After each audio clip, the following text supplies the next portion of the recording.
Bismillahirrahmanirrahim. Assalamualaikum warahmatullahi wabarakatuh. Nama saya Hairul Amin bin Hairul Anwar. Nombor matrik 054179. Saya mengambil bidang kos Usuluddin, Diploma Usuluddin semester 5. Okey, untuk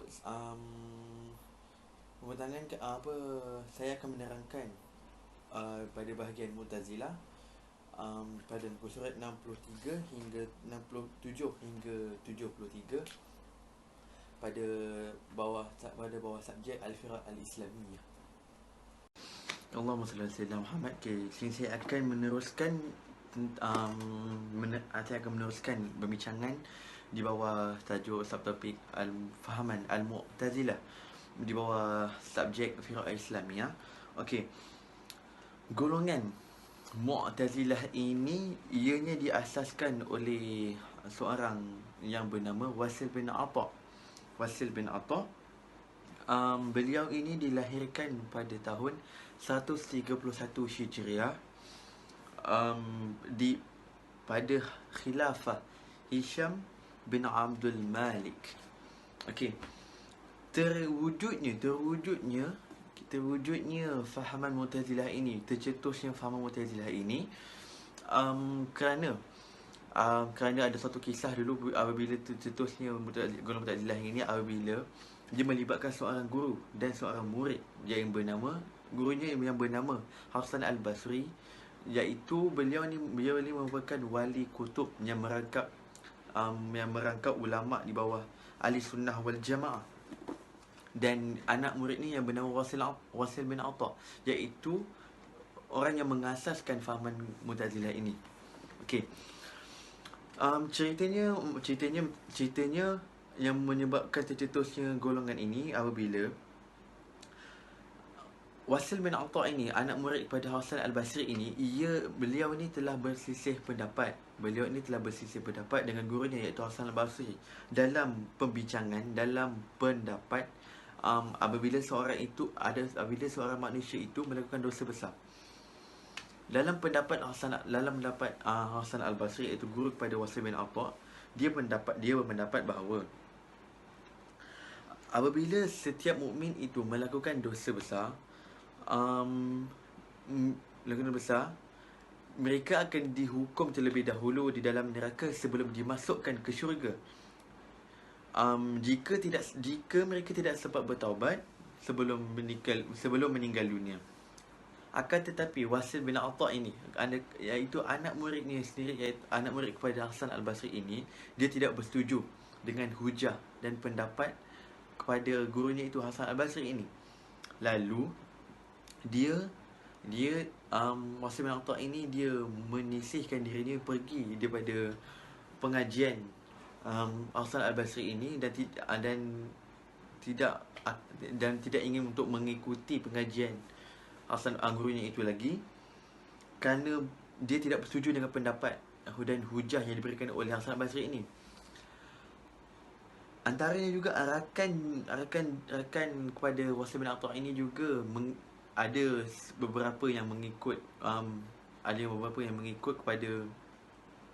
Wasil bin Atha ini, kerana mereka juga tidak bersetuju dengan hujah pada guru mereka ini, antaranya Umar bin Ubaid dan rakan yang lain yang mengutamakan akal, dan mereka pergi ni untuk mendirikan pemikiran yang baru. Okey, itu puncanya tercetusnya fahaman Mu'tazilah ini. Okey, seterusnya saya akan menerangkan Mu'tazilah ni bagaimana. Mu'tazilah ini bermaksud golongan ini menyisihkan diri. Mereka ialah golongan yang terlampau ta'assub dalam memuja dan penggunaan kemuliaan akal.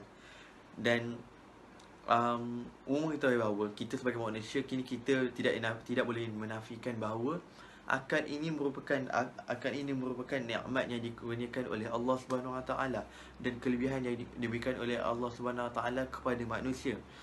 Dan ia merupakan perkara yang paling bernilai kepada manusia, sehingga kan setiap orang yang mempelajari ilmu tasawuf tidak akan terlepas daripada membicarakan hal yang berkaitan dengan akal. Akan tetapi golongan Mu'tazilah ini golongan yang Mu'tazilah ni golongan yang telah tergelincir daripada landasan syariah Islamiah, syariah Islam. Dan mereka ini telah tersalah tafsir dalam menafsirkan hakikat tasawuf. Dan golongan Mu'tazilah ini golongan yang mengutamakan akal. Ni kerana mereka ni telah terpengaruh dengan falsafah dan ajaran falsafah dan kaum-kaum terdahulu dalam memuliakan kedudukan akal. Okey. Kita telah sedia maklum bahawa umat manusia ini zaman dahulu dimusnahkan oleh Allah Subhanahu Wa Taala kerana mereka ini tidak beriman dengan perkara-perkara gaib yang telah disebutkan dalam Al-Quran, dalam sunnah Nabi Muhammad sallallahu alaihi wasallam. Okey. Akibat kerana mereka ini tidak percaya kerana mereka terlampau bergantung semata-mata oleh logik akal semata-mata. Dan kaum-kaum terdahulu ini amat berbangga dengan kepandaian yang dikurniakan oleh Allah, sehingga mereka ni lupa diri dan tidak bersyukur oleh nikmat yang diberikan oleh Allah Subhanahu Wa Taala. Perkara yang tadi disebut itu seiring dengan golongan Mu'tazilah, mereka ni mentafsirkan Islam yang termaktub dalam Islam dengan menggunakan, mereka ni mentafsirkan dengan hanya menggunakan logik akal semata-mata. Sekiranya perkara gaib itu telah termaktub, telah tercatat, telah tulis dalam Al-Quranul Karim, mereka dengan mentah-mentah akan menolaknya dan beranggapan bahawa perkara itu tidak selari dengan logik akal manusia. Okey, seterusnya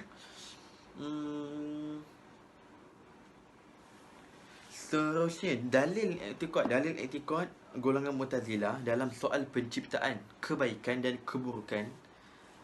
Kita boleh lihat dalam surah Ar-Ra'd ayat 11, dalam yang bermaksud sesungguhnya Allah itu tidak akan mengubah nasib sesuatu kaum, mereka sendiri yang melainkan mereka itu yang mengubahnya.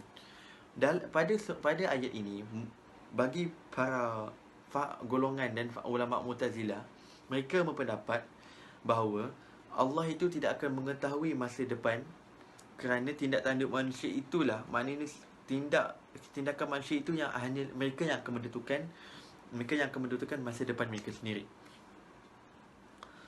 Sebenarnya oleh yang demikian, sebenarnya kaum Mu'tazilah ini telah terpesong dalam memahami makna ayat dalam surah Ar-Ra'd itu. Okey. Pada sisi para ulama Ahlussunnah wal Jamaah itu pula, mereka menerangkan pendapat mereka dalam maksud ayat Al-Quran dalam surah Ar-Ra'd ayat 11 ini. Sebenarnya bermaksud Allah ini tidak akan mengambil semula nikmat yang telah diberikan kepada manusia, kecuali jika manusia itu berubah daripada taat menjadi dahaka, iaitu yang ini tidak bersyukur kepada Allah.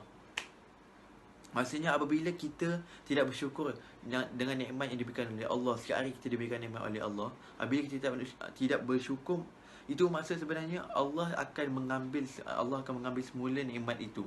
Tapi jika manusia berubah dan taat, maknanya Allah tidak akan mengambil. Okey, pada era moden kini, fahaman Mu'tazilah ini diperjuangkan oleh manusia sekular kerana memisahkan tindak tanduk manusia dan daripada kekuasaan Allah Azza wa Jalla. Fahaman ini juga dikenali sebagai humanisme kerana memuliakan kedudukan akal melebihi daripada segala sesuatu. Kalau kita boleh buat contoh sebagai sekarang, antara fahaman yang lebih kurang dengan Mu'tazilah ini, kita boleh antaranya fahaman Hizbut Tahrir. Hizbut Tahrir ini yang bersindung di sebalik topeng, balik topeng perjuangan khilafah, khalifah dan syariah, sedangkan mereka sebenarnya menolak banyak perkara akidah maupun syariat Islam. Dan gerakan Hizbut Tahrir ini sebenarnya berkongsi sebahagian ideologi daripada etika Mu'tazilah. Maknanya fahaman Mu'tazilah ni ada lagi wujud di pada era moden ini. Okey, antara fatwa-fatwa Mu'tazilah dalam golongan Mu'tazilah ini yang terpesong dengan fahaman Ahlussunnah wal Jamaah, antaranya mereka ni fatwanya adalah mereka mengatakan dalil akal sebenarnya mengatasi dalil Al-Quran dan hadis. Jelas bahawa fatwa itu telah jelas-jelasnya terpesong dengan fahaman Ahlussunnah wal Jamaah. Ahlussunnah wal Jamaah. Kalau itu mereka telah terpesong dan tidak boleh, kita sebagai seorang mukmin tidak boleh mengikuti fahaman itu. Dan mereka juga mengatakan Allah ini tidak memiliki sembarang sifat, iaitu ta'til. Dan fatwa, antara fatwa juga yang lain, mereka ni mengatakan bahawa mukmin, apabila seorang mukmin itu melakukan dosa besar, mukmin itu orang itu akan kekal di dalam neraka. A'udzubillah min zalik. Jelas bahawa fatwa ini jelas terpesong dengan Ahlussunnah wal Jamaah. Okey, itu saja daripada saya. Assalamualaikum warahmatullahi wabarakatuh.